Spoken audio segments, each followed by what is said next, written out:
There we go. Good morning. Blessings. Good morning, good afternoon, or good evening, wherever you are in the world when you watch this. This is Dawn DelVecchio with Return of the Priestess, and many blessings to all of you, dear sisters, as you begin to come on the line here on our regular Sunday morning gathering. Some information has come through for me that I'm looking forward to sharing with you today, and we'll just wait a few minutes as some of the sisters come online. And as you do show up here, whether you're watching this on the recording or perhaps on YouTube or perhaps live with me, but I'm not seeing you register yet. Oh, yep, here comes some sisters. Go ahead and get yourself settled in, ground and center. I'll guide you through a few breaths in a few moments. Hey, Amy, good morning. Good Sunday morning to you as well.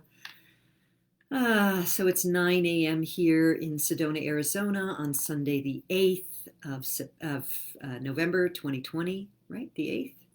Yeah.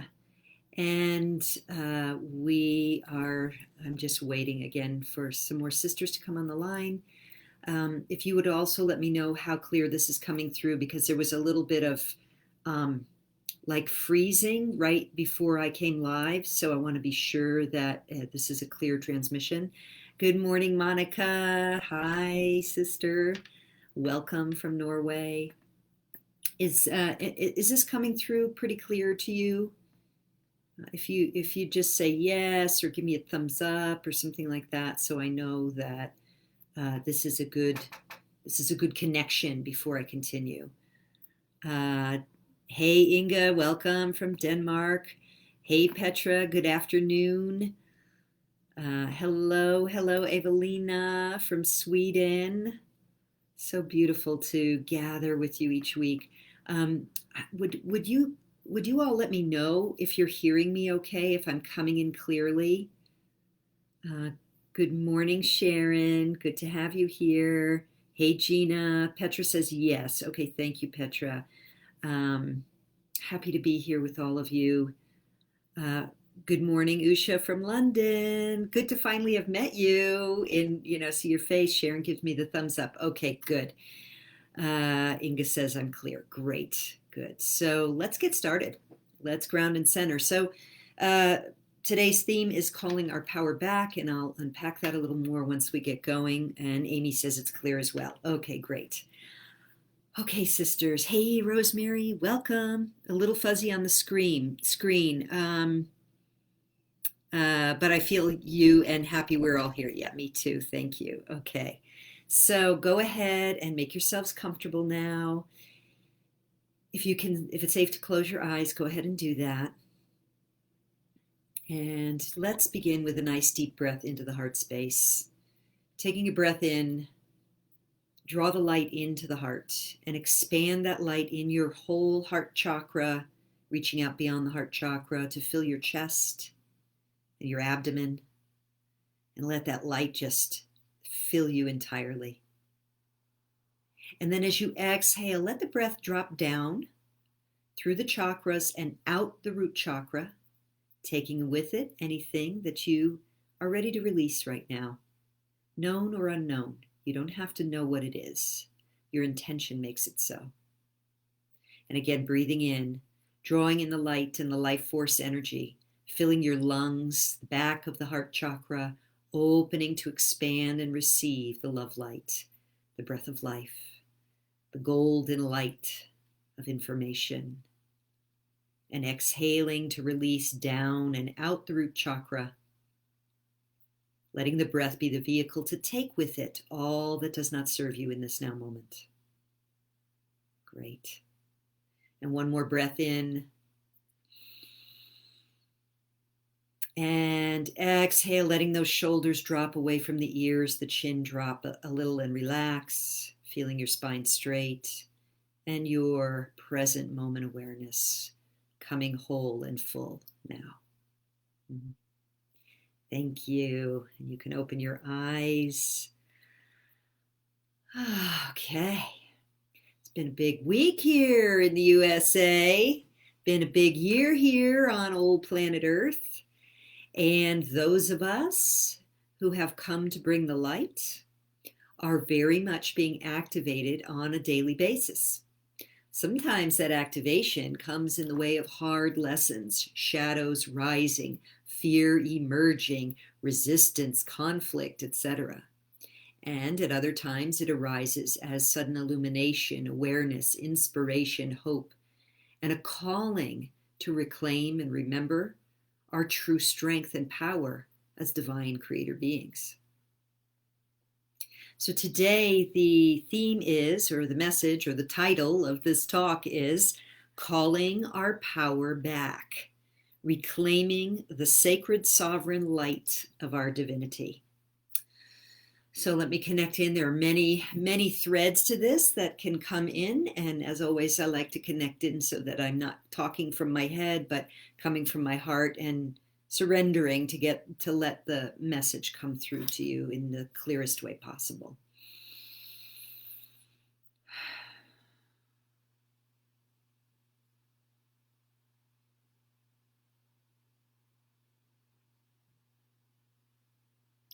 Over eons of time, we have existed as the children of the One, as the divine, having infinite experiences beyond our wildest imaginations here in our bodily form. And in this now moment, as our awareness is experiencing it, those magnificent awarenesses seem far out of reach. But for moments where a vision, a sense, a memory, a dream drops in for a momentary awareness, and that's as it should be, for we are at a time when we are beginning to shed the old skins of a belief in tiny, limited separation and insignificance as a being. We are shedding our skins at this time on planet Earth, the skins of limitation and fear, in order to come back to some deeper, wider, broader, more true connection with our source as creator beings. Now, we are the vanguard. We are the ones sort of paving the way or forging the path or cutting through the brambles of confusion and fear in order for others to follow in the years ahead.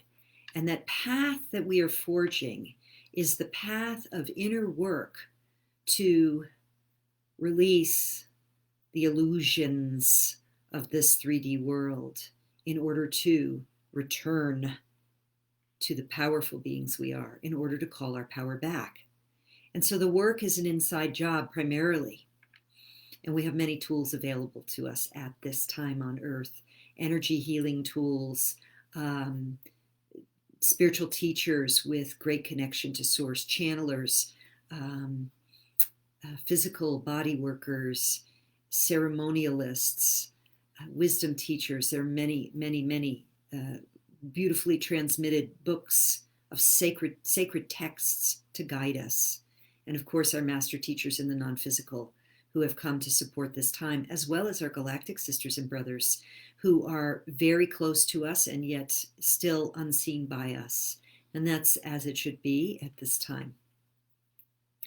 So we are here to call back our power, and we're leading the way for our sisters and brothers who are still very deeply lost in form and a belief in separation and a belief in a belief in a 3D world where everything tangible fades away. And as we have received over many decades now the true teachings of the ancients in the Far East and the master teachers who have walked before us, that the only things that are real are those that are eternal. Anything that dies, decays, and fades away is but a temporary illusion, an experience, an imagination, a dream, if you will. And when we leave this earth plane by shedding the skin of the physical body, this world, this incarnational experience will be like a dream that dissipates like so much fog as we remember and return to the wholeness that we are. And here we are. So without going too much farther into the ethers, let's now bring that down to the practical, because yes, we are eternal beings. Yes, we are made in the likeness and image of the one, which is love. It's not a white guy with a beard floating on a cloud. God, Goddess, the all eternal I am is love. And that is what we are. We're just having a dream of separation temporarily. So what do we do about it? So let me again tune in, because there's again lots of threads I can bring in here, and I want to be sure to bring it through as clearly as possible and as easy to track and follow with me as possible.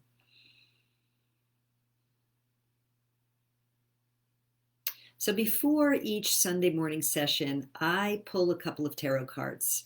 Lately, I've been working with the here at in my office where I conduct these in my office altar. I've been working with the what is it called? The Mythical Goddess deck. There's the back of the deck, and the Sacred Feminine or Divine Feminine deck by Megan Watterson, and that's the back of that deck. So what I pulled today, I don't always talk about them, but they always have, I use these cards as a sort of underlying current, like a current deep at the bottom of a river, near the riverbed, to inform and support whatever it is that's coming through for sharing. So sometimes I talk about the cards, usually I don't, but today I want to talk about them, or at least this one for starters. So I pulled this one, Tekla, I'm not sure, Thikla. I know often the H is silent in other non-English languages, so I'm thinking it's Tekla or Tekla. So this is the prophetess of true power. And it says, I call my power, well, let me go here and read it, and then I'll show you. I call my power back from all times and all places. I am my own. And there she is. And now you all know that I do the sun activation. For those of you who've been in Priestess Alchemy, the sun and the light activation prayer, I call, recall, and reclaim and remember all of my spiritual gifts in service to the light and service to love, right? I've been doing that before I had this deck, but it is definitely, I would say, this calling and recalling our power back from all time, space, and dimension is part of our work at this time. We need the multidimensional awareness of our eternal self, and the incarnations that are living in higher frequency timelines or that cultivated other skills and abilities in other incarnations. We need all of ourselves back. We are holding ourselves, WHOLING, making ourselves whole again. We are reclaiming all of those spiritual gifts. We are literally calling back our power. We need it at this time because we are now really moving into the change years, the years of that will look on 3D Earth like great fear and uncertainty, and divisiveness, and changes in systems such that could create degrees of scarcity and greater control on the planet for those still caught up in the 3D narrative. And so it is really our job, I would say, and each of you has your own role, so I don't want to assume what your role is, but I feel like if you are here with me, if you're listening to this at any point in time, you are awakening to your priestess nature, to your starseed lightworker nature, such that you know you came here to hold a frequency, to anchor a frequency aligned with divinity, love. That high vibrational frequency of love light that is information and the remembrance of our true divine natures. And in so doing that, making that choice for this particular time, you are a soul of great courage and great wisdom, regardless of what you're going through right now. You have chosen to sort of forge the path for others that will come in the years and decades ahead as we shift into a new era. Now, these transitions from one age to the next take several hundred years, and we're at the beginning of a shift into the age of Aquarius. And while many astrologers say that December 21st, 2020 is the official shift into Aquarius, I'm a little bit more of the school of thought that it takes a longer period of time, and that the more significant date will be when Pluto goes into Aquarius in 2023, and then it'll toggle back, and then it'll go in 2024. But all of that is a little bit splitting hairs. It doesn't matter so much, at least not in terms of the context of this, because we came to anchor the light, to hold the field of love. And what's happening right now is all of our shadow material is rising to be cleared. And I know I sound like a broken record, but this is the most important work for us to do right now, because we cannot hold a field of love if we are filled with fear, pessimism, cynicism, judgment, unforgiveness. These are the frequencies that we are surrendering now. We are shedding those skins. And the only way out is through. We cannot spiritual bypass the soul's old traumas and fragmentations, or the ego mind's accumulation of gunk. And by gunk, I mean resentments, judgments, unforgiveness, hatreds, trauma, fear stuff, reacting from those places. And another significant one, and I want to shift now into this piece. Reclaiming the sacred sovereign light of our divinity, reclaiming our sacred sovereignty. So one of the things that I'm seeing in my field that's been showing up with a couple of clients and friends who are very much dedicated to their spiritual growth, and yet are being faced with such profound personal challenges that it's hard. It can feel a lot like you're being swept downstream in a very, very fast rushing river, and you're going under and being pulled under and being bumped against rocks, and kind of hard to catch your breath and go with the flow. And what I'm seeing among some of these dear people, these dear souls who are committed and dedicated and yet being taken for a ride by a harsh river, is that they have projected a lot of hope for rescue outside themselves.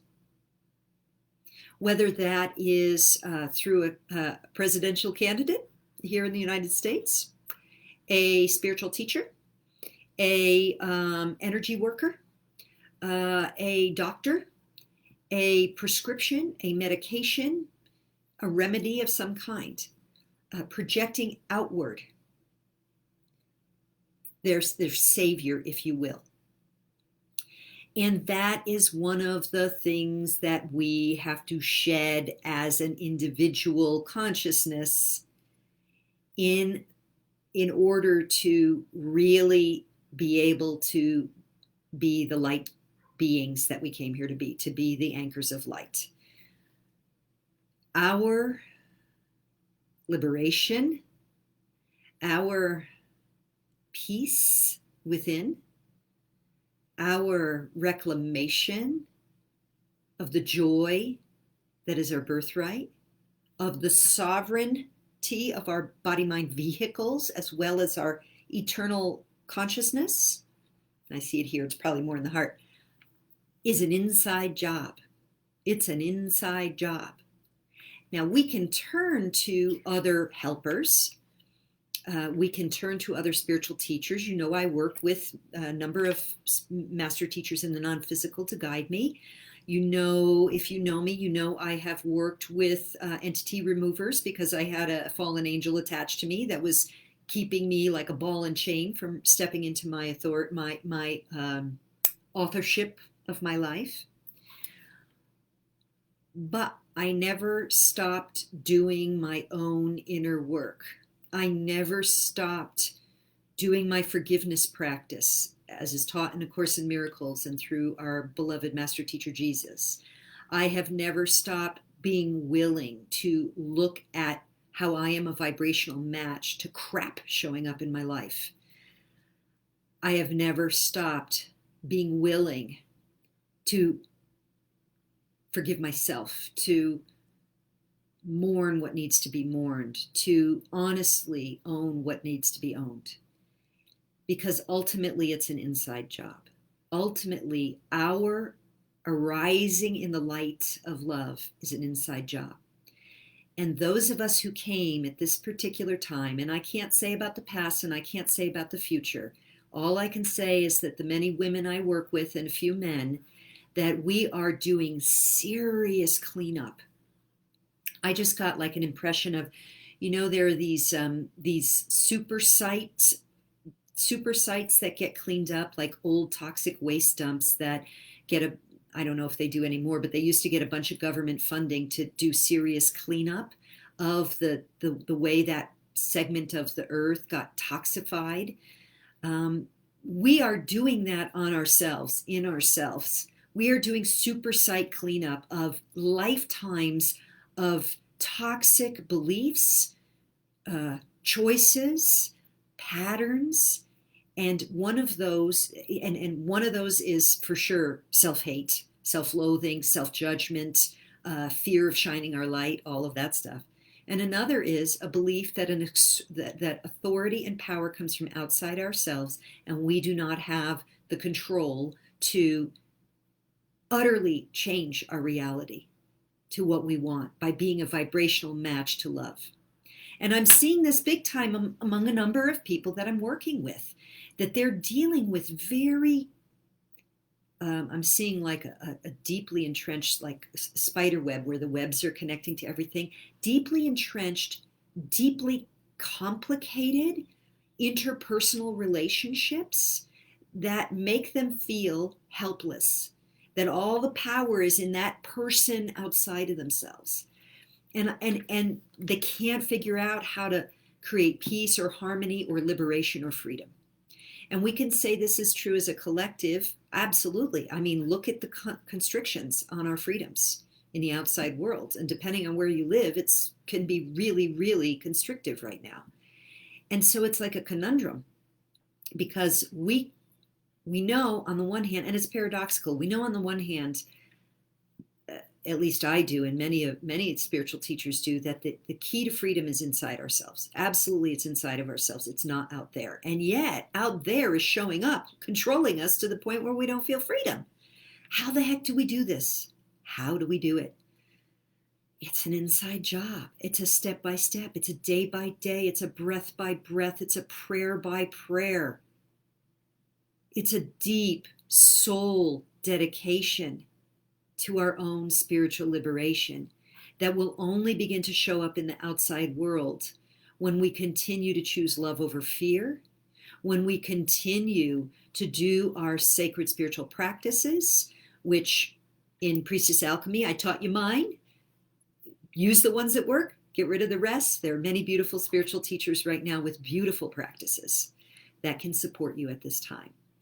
And by coming at it really from all angles, healthy lifestyle, using entity removers if necessary, or clearings of your home, or that kind of thing. Using ceremony, burning rituals, prayer rituals, ceremony, using body workers, energy healers, psychic channelers, come at it from all angles. But ultimately, the bottom line is it's an inside job.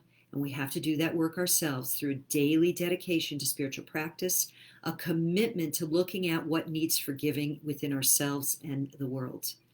That is how we're going to do this, sisters. That is how. Okay, let's see. What else do I have to say? Let me tune in again. Okay. I want to read to you what I wrote this morning. I had a long essay sesh at my altar this morning, but this is just a small segment.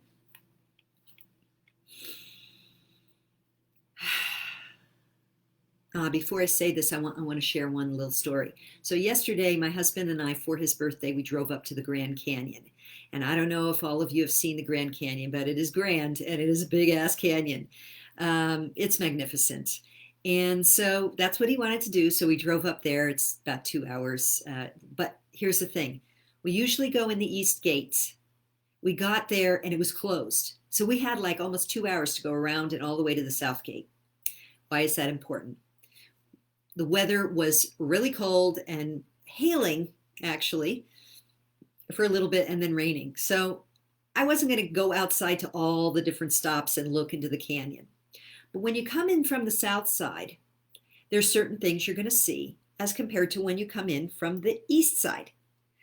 So we came in from the south side. If we had come in from the east side, we would have stopped at a few places. And the weather was so yucky that I would have been like, I'm not getting out of the car anymore. I've been to the Grand Canyon many times.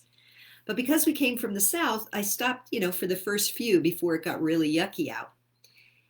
And when you come in from the south side and you look in certain main pullover areas where you go to look, one of the main features is a rock pyramid formation called the Temple of Isis. I was like, you can't make this stuff up. I would not have visited the Temple of Isis if the whole gate thing was closed. So, and then when you go around to different points there along the way, for many, many of those stops, you're just looking at different angles of the canyon, but the Temple of Isis is there in all of them. It's only when you drive farther east that you can't see that particular part of the canyon anymore. So I wanted to share that story. So that was part of an extraordinarily magical day. We ended up getting in for free because we asked for a seasonal pass and the computer couldn't do it, and just many magical things and some incredible downloads and visions that I received. But I want to just share this last piece and then I'll tune in and open it up. Let's see, probably for some conversation here. Okay. It is an extraordinary time to be alive.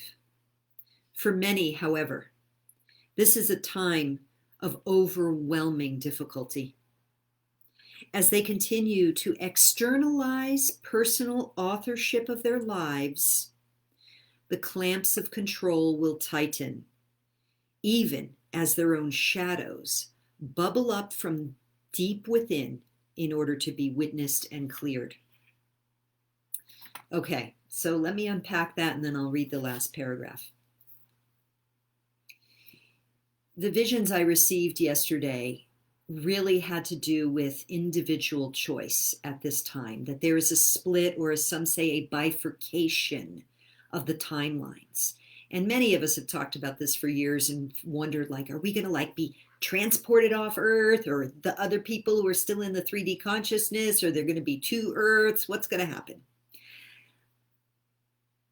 In this dense 3D world, I personally don't think it's going to be that metaphysical.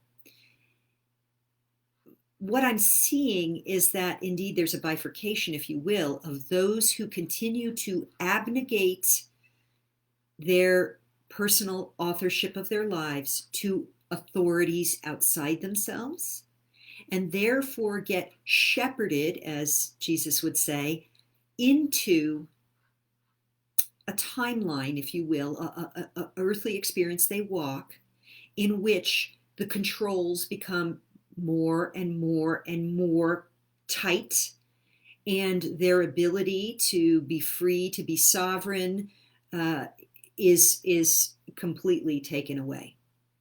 And for those of you who are studying, looking into some of the dystopic ideas that the world controllers, the Davos group and these, World Economic Forum and all of these people with their Agenda 21 and Agenda 30, we know what they want to do. We know what they spell out their plan exactly. Stuff everyone into green, quote unquote, green cities, but not because it's benefiting the earth, but because it limits and controls everyone. Put them on a universal financial welfare system, and then take all their power to control their own destiny away by enforcing vaccines, et cetera, et cetera. So that is one possibility. And one of the key things that's going to bring people into that reality is their unwillingness to take 100% personal authority for their own sovereignty and their own sacred divine beingness, in their trust to external authorities, in their delusional beliefs, because we have been tricked, it's not their fault, that the authorities are out for our best interest, in their disconnection from their own, what can I say? It's not from their divinity. We're never disconnected fully from our divinity. It's just like we block it off, like, la, la, la, la, la. I'm not listening to my guides because I'm too scared. I'm not listening to my guides because I'm too angry. I'm not listening to my guides because I'm too conditioned to believe the authorities and place the power in their hands to take care of me. That consciousness is going one way. And then there are the rest of us. And each time this control system does another lockdown, which is a lockup, more people are going to awaken. So those of us who are awakening and remembering who we are and returning to, to figure out how to do our forgiveness work, to do our healing work, to reclaim our sovereignty, to take full authorship of everything we're experiencing, to surrender our unforgiveness and all of the other stuff that I talk about, we are going to have a different kind of experience. And we are placed, based on our soul's choices, in different locations around the earth in order to anchor light everywhere and to emanate light for our sisters and brothers everywhere, for those who are ready to make that shift to another kind of experience. And my guess is very few of us will be placed in cities, although some will be, because light will be needed there. And hail and blessings and gratitude to those light workers who are going to do that work, because that to me is fierce courage. Not what I'm guided to do at all. I'm guided to go back to the land, to a remote place in nature. So we are here to do that work, to bring in the new earth, and there will be a period of transition. We don't necessarily know what that transition is going to be about, but I feel that those of us who are doing this, we will have our challenges too. But we are choosing our sovereignty, and we are choosing to create a life based and communities based in love, in care, in sustainability, true sustainability, not the cynical usurpation of that word in order to put people in cities and take all their power away. That's not sustainability. That's sustainability for the few to have control over the many's and to steal all our national forests and wilderness lands. No. I'm talking about the sustainability that comes when we eat organically, when we share naturally with each other, when we lift as we rise, when we remember our divinity and are kind to each other and kind to the earth. So that's kind of where we're going. And again, the way there is through, how did I put it? Calling our power back and reclaiming the sacred sovereign light of our divinity, by courageously facing our shadows and doing our forgiveness work and taking 100% responsibility for everything in our life, individually and collectively. So let me see, I have this last paragraph I wanted to read. Let's just take a breath, actually. Let's just take a breath first. Breathing in. I know I've been sharing a lot of information. So just let that drop in. Let it expand into the heart space. Allowing yourself to receive and take in whatever serves you and release the rest. And knowing that your subconscious mind is taking in everything it needs to for your highest good. Thank you. Okay, last paragraph. I know that I came here for this. Still, it is a time that demands that I let go of all the bullshit and return to love, holding compassion for the world and neutrality for the drama all around. a high calling indeed. And so with that, I want to offer a deep bow of respect and gratitude for each of you here, each of you who listen to this now and later, because what we're doing is a high calling indeed. It takes fierce love and great courage to come to such a place so seeped in darkness and let our love shine and face our own shadows and release them to shed those old skins that we may shine anew. And taking another breath. Let me take a couple of moments to have a look at what you all are sharing. Let's see. We have a lot of sending. Everyone love and light. Thank you, Amy. Evelina says, yes, we have chosen and we will get the work done. Yes, we will get this done. High five, high 10 to all the sisters and brothers around the earth who are doing this work. Jennifer says, absolutely, you hit the nail on the head. Our liberation is an inside job. And Petra says, your words resonate very much with me. Amy says, my favorite place, which, Amy, I'm assuming that means the Grand Canyon. Sharon says, wow. Inga says, as light workers, we will never be workless. Yes, as light workers, we will never be without work. At least not when we live right here, right now. Oh, Rosemary says, I'm doing a super psych cleanup. Yay! Yes, we're all doing our inner super psych cleanups. Thank you so much for your assistance and the love that I feel coming from so many. Yes, indeed, Rosemary. Yes, we are so many of us now choosing love over fear again and again and again in our lives. Even when the proverbial poo is hitting the fan. Amy says, good, tears flowing. Polly, hi girl. So wonderful to hear your wise words, Dawn. Oh, thank you, Polly. Usha says, I am really resonating with your message. Beautiful. Oh, sisters, thank you so much for your support, for your work in the world, for your own courageous super psych cleanups that we're doing. Oh, let's continue to use this community to lift as we rise, to forge bonds of sisterhood and community with each other across the virtual waves of the internet. Jennifer says, I've taken shortcuts relying on others for info, so this message really resonates with me. Yeah, and Jennifer, I would say also, like, it's okay to get info from others. I think, again, it always has to go in the cauldron of our own hearts, our own discernment. And so it doesn't have to be giving up authority so much when we're taking in info, because let's face it, I mean, we've got some amazing citizen journalists right now on the earth, and goddess bless them, huh?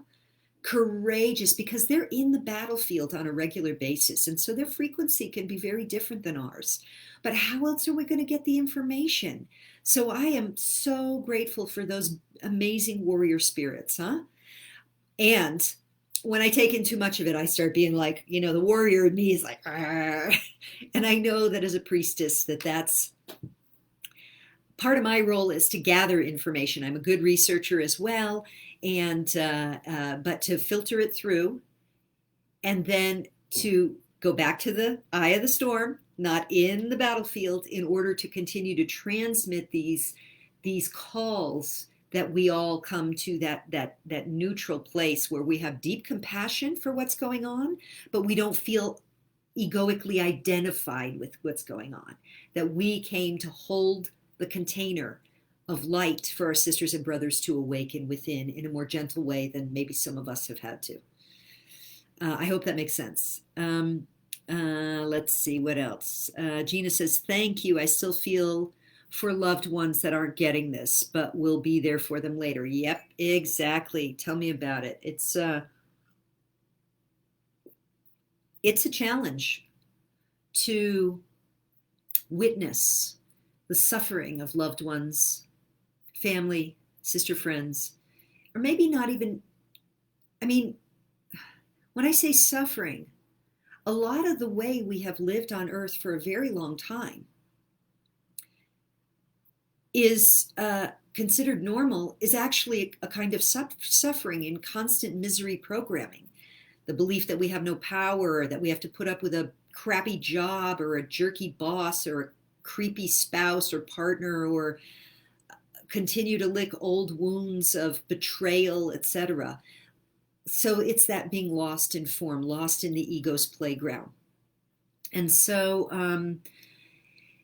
so the compassion that we have to have, and some of them even like fighting for their own enslavement, and they don't know it, they don't understand, they believe the dominant paradigm, they believe the mainstream media, they don't do the other research, and they don't understand that some of the outrageous controls that are now in place planet-wide are not for the benefit of humanity at all. And so we hold the light for them. Okay, so hey, Ayala, hi. Been waiting all this life for this time. Not much fun. Glad of the company of you all. That's right. I mean, so how many of you here, somehow inside of yourself, you've known since you were young that this time would come?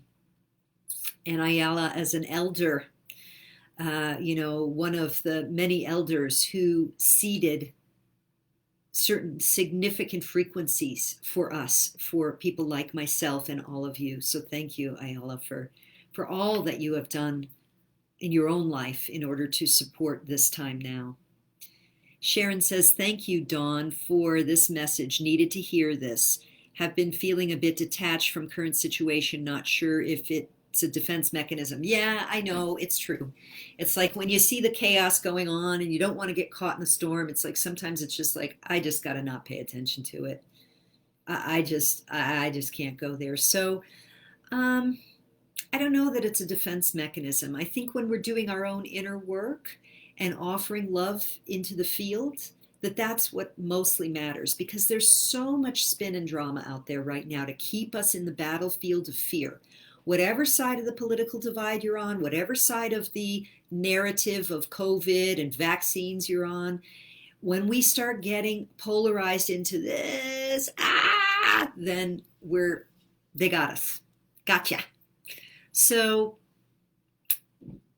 like, we have to look, see the shadow, see some of the difficult stuff to whatever degree we're designed to, and then process that, do the forgiveness work around it, even as our own stuff is coming up, and then hold that field. So, I don't know that it's a defense mechanism, but I'm so glad that you are detaching enough to really feel your own energies and your own divine connection. That's what counts.